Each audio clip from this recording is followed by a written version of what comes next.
பகலிலே வெயிலுக்கு நிழலாகவும் பெருங்காற்றுக்கும் மழைக்கும் அடைக்கலமாகவும் மறைவிடமாகவும் ஒரு கூடாரம் உண்டாயிருக்கும்.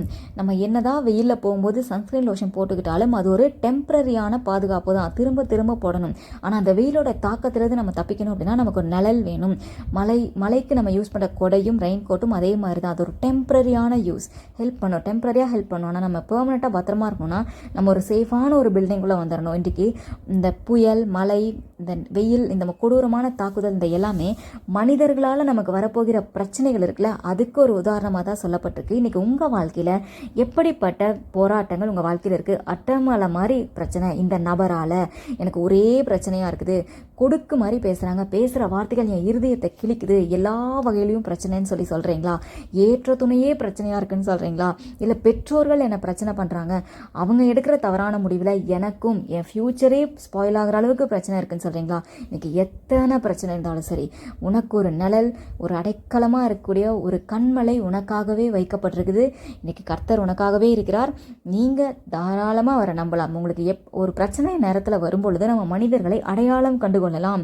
பிரச்சனைகள் மறைஞ்சு முடியும் பொழுது நமக்கு தெரிஞ்சிடும் யார் நமக்கு உண்மையான நண்பர்கள், அக்கறை இருக்கிற நண்பர்கள். ஒருவேளை பொருளால் அவங்களுக்கு உதவி செய்ய முடியல அப்படின்னாலும் நம்ம அவங்களுக்கு உண்மையாக ஒரு நிமிஷம் அவங்க நமக்காக ஜெபம் பண்ணியிருப்பாங்க, நமக்கு ஆதரவாக இருந்திருப்பாங்க, இல்லை என்ன ஏதுன்னு கேட்டு போயிருந்திருப்பாங்க. ரொம்ப எளிய மனிதர்களாக இருப்பாங்க. நம்ம அவங்களை ரொம்ப உதாசீனப்படுத்தியிருப்போம், ஆனால் அந்த நபர் நமக்காக ஜெபம் பண்ணியிருப்பார், அக்கறை எடுத்திருப்பார், ஒரு 4 வார்த்தை ஆறுதலாக பேசியிருப்பாங்க. அந்த பிரச்சனையின் காலத்தில் உண்மையான மனிதர்களை கண்டுகொள்ளலாம்.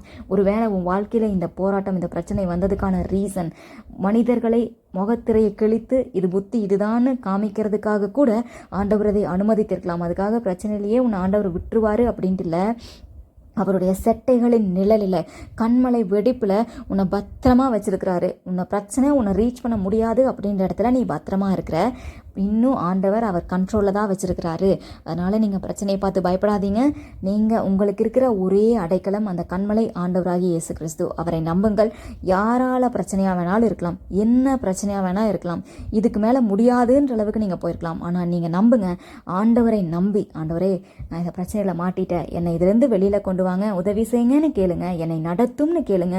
கர்த்தர் அந்த பிரச்சனை, அந்த புயல், அந்த மழை, இதெல்லாம் இவ்வளோ பெருங்காற்றுகள், இவ்வளோ சேதாரங்கள் உன் வாழ்க்கையில் வந்தாலும் பரவாயில்லை, அது வந்துருச்சு அப்படின்றதுக்கு அடையாளமே இல்லாத அளவுக்கு அது அழகாக உன்னை அந்த பிரச்சனையிலேருந்து வெளியில் கொண்டு வந்து உன் ஃப்யூச்சரையே அழகாக உனக்கு மாற்றி தருவார், புதிதாக்கி தருவார்.